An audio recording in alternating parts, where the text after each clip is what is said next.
light within our hearts, light within our thoughts, light within our words. May one and all and everything, blessed and loved, ever be. Welcome. I am Sister Who. With me today on the show, I have my friend Samuel Nez, and we wanted to discuss creating positive cultural identity, positive self-identity following experiences of cultural genocide. Some of these may be big words for some people in the audience, but genocide basically referring to wiping out or somehow exterminating the actual cultural identity of a whole group of people. Genocide would be wiping out the people themselves. Cultural genocide is where the language, the art, the spirituality, all the non-material things that give cultural identity become replaced or somehow repressed or censored or something. Not to dwell on it too much, but an obvious example that would be the reservation schools that were set up on many Native American reservations around the country, where the children were taught to speak English and to write English and to all these things that really were not their own culture. And instead of being taught to be multilingual, they were the attempt by these well-intentioned but obviously ignorant instructors was to make them good little American citizens according to the prescribed mold of what they thought they were supposed to be. I guess my opinion is that something valuable is lost in those sorts of situations. But the point of our discussion today is these things happened. How do we pick up the pieces? Where do we go from here? You have to recognize that they happened, but they're not exclusive to any particular people. In my own family tree, talking with my grandmother once, she described how one of her sisters was shot and killed during a forced relocation of their town. My grandmother was from East Prussia, which is a country that no longer exists. It's been obliterated, completely assimilated and absorbed. It's gone.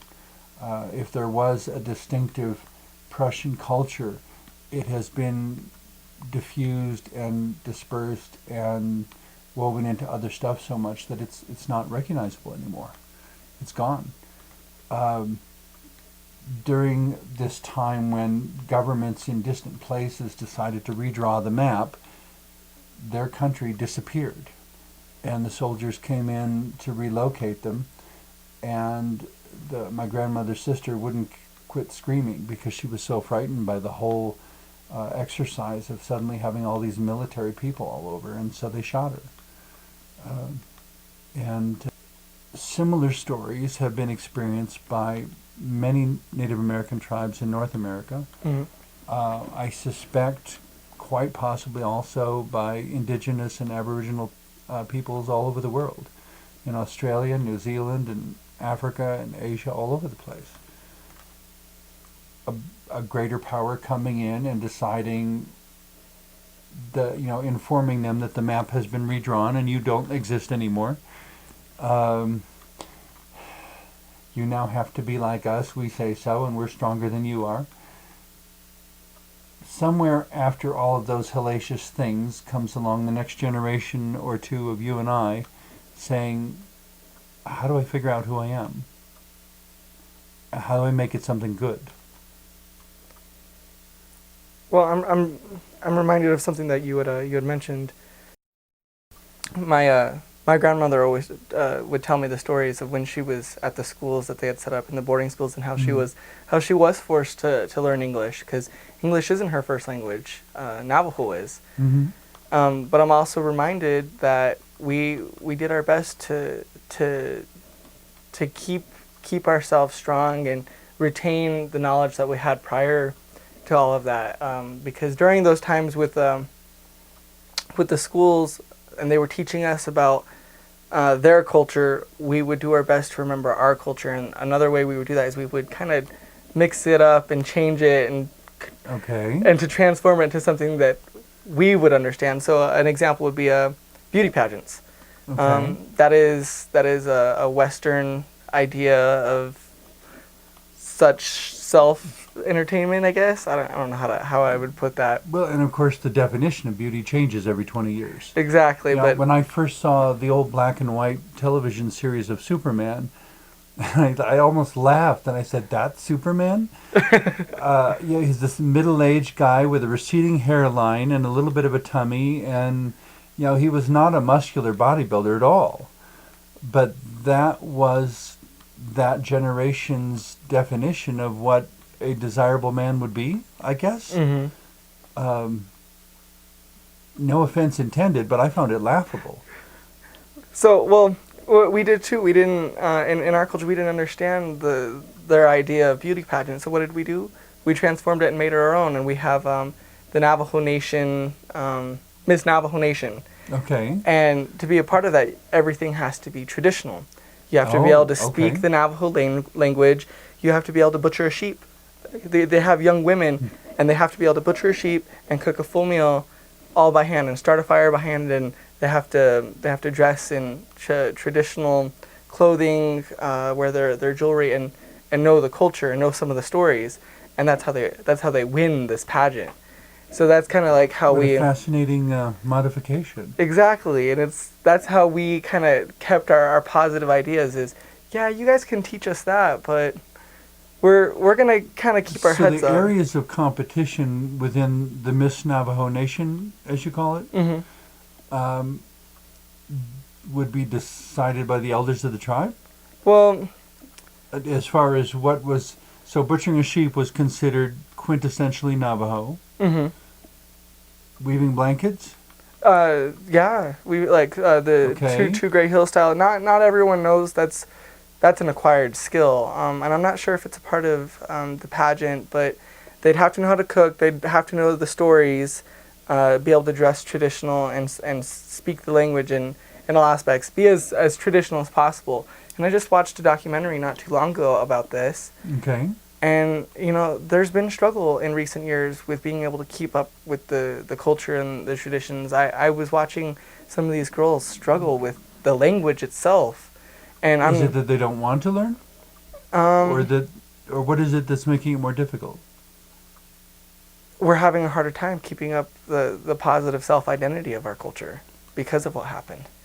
Okay. And so people are being too distracted by the negative part to being- remember the positive part? Exactly. And it's... I mean, there's some Native Americans I've met that seem to think that the only history they have is the last 100 years of conflict. Oh, But the culture goes back how many thousand years?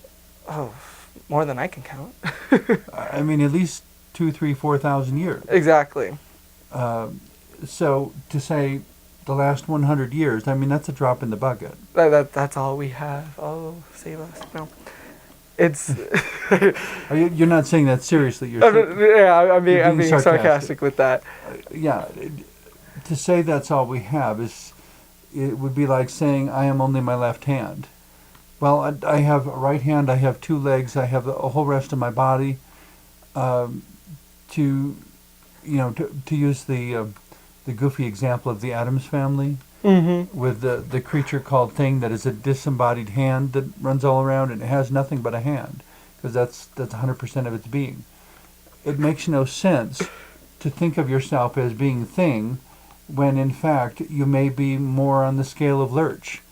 This tall butler who could move anything, take on any challenge, do whatever needs to be done. I mean, we have so much capacity. Why neglect it for the sake of obsessing about 100 years of conflict out of the thousands of years of our history? Agreeance. But that's what's happening now. There, somewhere in there, in my own opinion, there was a generation born when everybody just complained, and because of everybody was complaining, nobody was focusing on the issue at hand. How are we going to keep how are we going to keep ourselves up? Instead, it was, we're just moping along, we're just here, this is what happened to us, this is what we're doing, instead of, well, how are we going to progress? Well, you can define yourself as a victim, Mm-hmm. as just, that's what I am, I'm just a victim. Or you can simply recognize, I have been victimized, I am now going to get up off my butt, get on my feet, and do what I can. Whether it's much or whether it's little, I'm going to do what I can. And in your case, you're saying there's a pageant created where the elders presumably, or the organizer, somebody, came up with some basic common elements of Navajo culture and said, no, these are going to be the areas of competition. You want to be part of our event, you have to learn these, or you can't be in the competition. Mm-hmm. So suddenly it becomes, the bait or the carrot on the end of the stick, the incentive for reviving that, for knowing the stories, for learning the language, for learning how to make and wear the garments. My guess is they don't have zippers and so forth. Well, they do now. But the point being that there are different ways that costume is attached and held together and so forth that may be completely different approaches to clothing than many Western minds would imagine. Well, and then there's the stereotypical image of the Native American, where you have a dark-toned, wrinkly man who has this big headdress, Mm-hmm. and that is All covered in feathers. And the war paint, and that is the stereotypical image of the Native American. And then I would see this around when people would talk about it, and I'm thinking, well, that doesn't look Navajo. That looks like a Plains Indian or a Plains Native.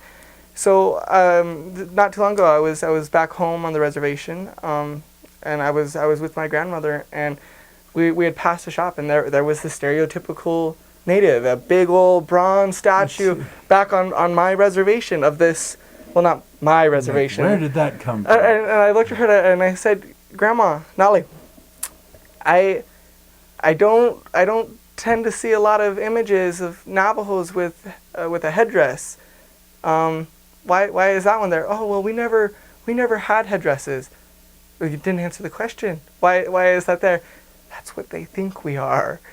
So then I decided to ask, well, what are we? What signifies our people? What is the non-stereotypical image? Because I only knew the stereotypical image. Mm. And then it came across me, growing up there and trying to remember they were in our culture, like with the pageant, but on a slower, not as much noticed level now. And hopefully it'll kick back eventually, as in all cultures should. But I asked her this question, and during this time I had started wearing a bandana, a headband, on a daily basis, and I didn't even know why.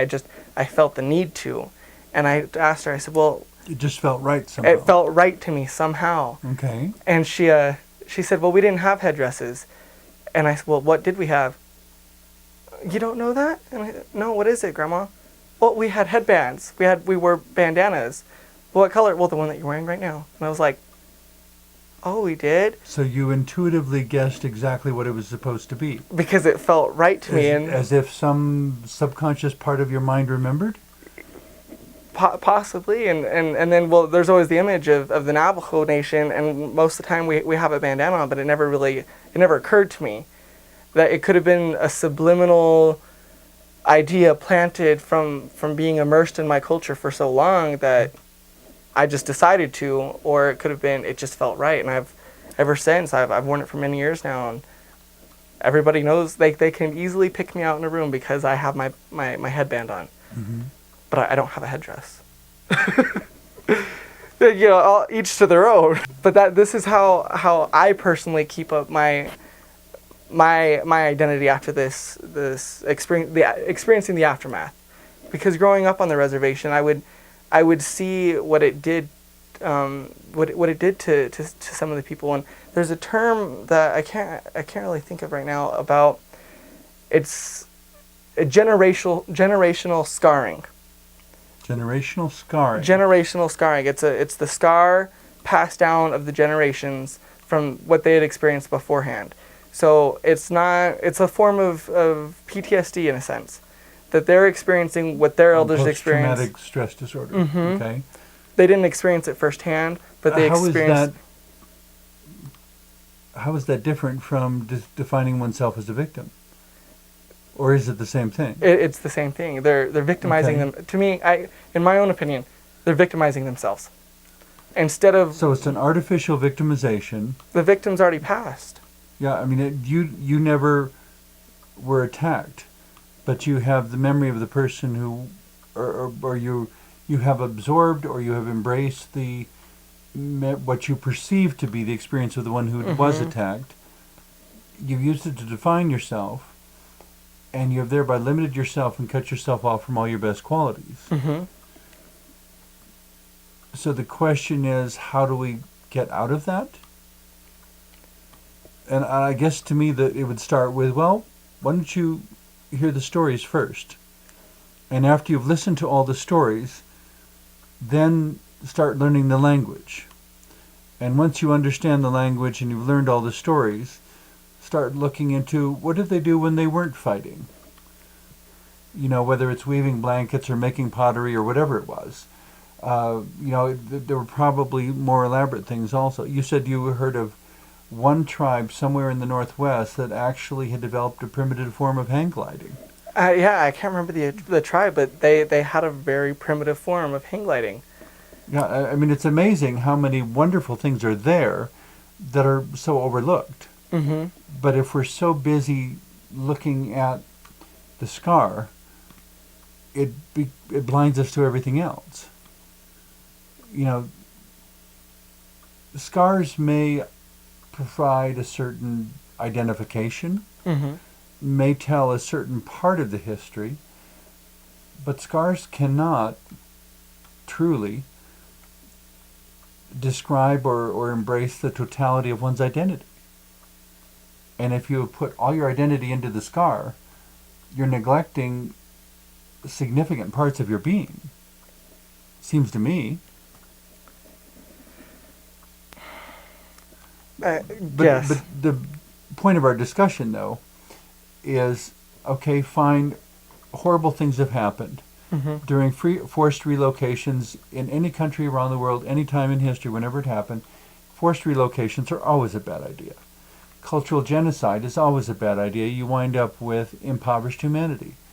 I think it's become much more known in the last few decades about what they call the wind talkers during World War II, that it was the Navajo who provided their language as the only form of communication that the enemy couldn't decipher.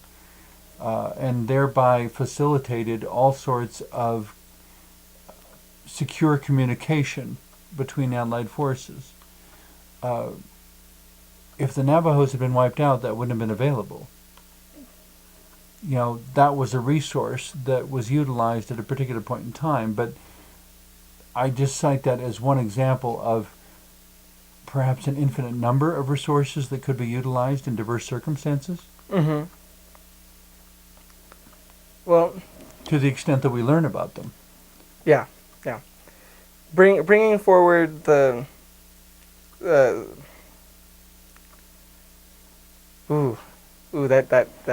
got me. What was that? Because it makes sense to me. It makes sense to you that. But I can't say anything wrong against it. To me, it's, we weren't completely wiped out, and thank goodness. Otherwise, World War II would have probably shifted on a very different. Yeah, the outcome of the war would have been considerably different. But keeping everything out. It's the constructive integration. And I would like to think, I don't know if it's true or not, but I would like to think that any intelligent mind would be at least a little bit grateful, and that sort of collaboration might have created at least a little more mutual respect between them. I'm sure there were some people in the military who were probably people who would take anything for granted. who didn't remember to say thank you or treat them with greater respect and so forth. But I would like to think there's at least a few who learned something by the experience, about people, that a person is a person is a person. Hmm. We all have something to contribute, and there's no reason we can't all be friends, but we have to start with mutual respect.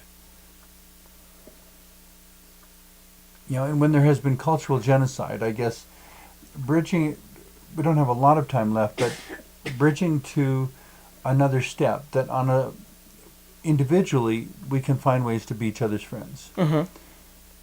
Environmentally or societally,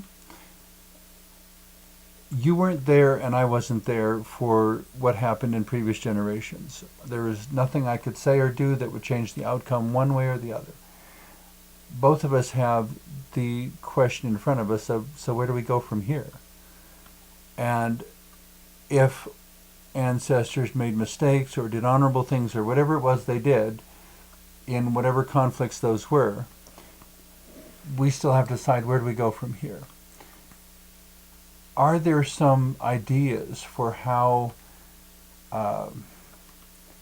societally we can begin to reintegrate, re-empower, not necessarily making restitution, because that gets very strange to try to figure out how to balance something like that, but how do you build a better world after incidents of cultural genocide?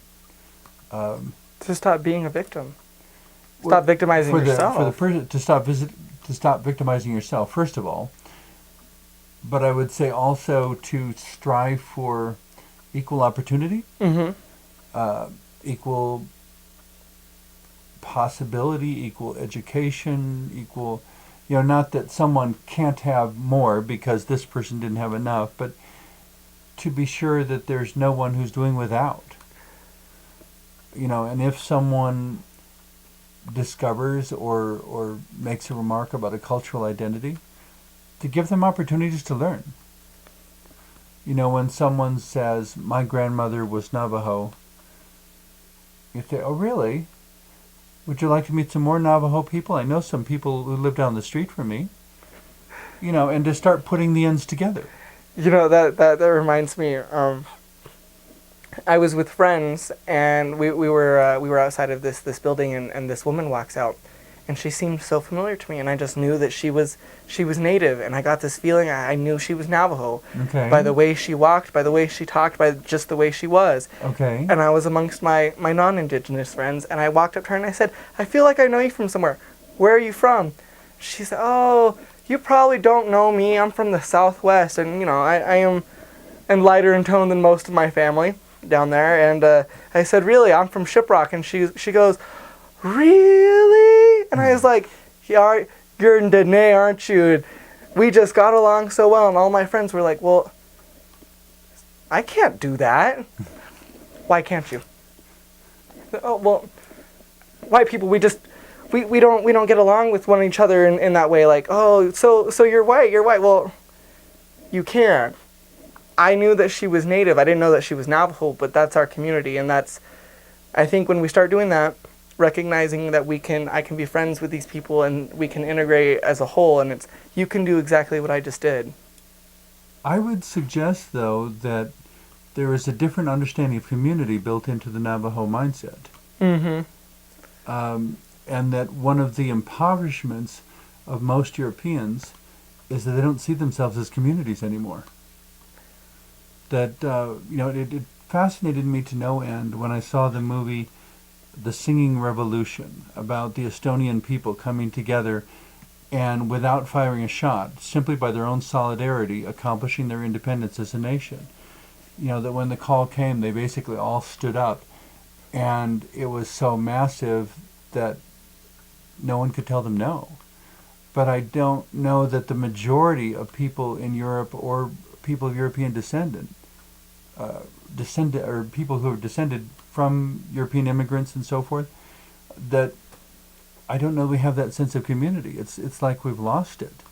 Like white people are the survivors of cultural genocide. all of our cultures were wiped out when we came to America, and we didn't have any sense of community to guide us anymore. And maybe that helps to explain some of the craziness that has happened here since then, but because there's an awful lot of wisdom and stability that comes through maintaining a sense of community. But if there has been cultural genocide, it seems to me as long as there is an old person anywhere, there is something that can be rediscovered. I read in an article once that every time an old person dies, it's like a library burns down. Yep. And but that says basically to our current generation, stop text messaging and start talking to the old people. Find out what they know, find out what they've been through, and like your grandmother who was surprised that you didn't know, to say, no, I don't know that. Would you please tell me? Tell me what you know. And in case of my grandmother from East Prussia, I couldn't convince her that I really wanted to know and that I didn't have an agenda. I just found it fascinating. Oh no, you'd find it boring. I don't want to talk about it. I couldn't get her to open up about it. Well, I'm always curious because that's how I build my community within my family, so I can bring forward my friends so they can have an understanding of what I do. Questions are the best thing when it comes to being positive. When you can learn something about someone else, you can learn something about yourself. Mm-hmm. Open, honest dialogue.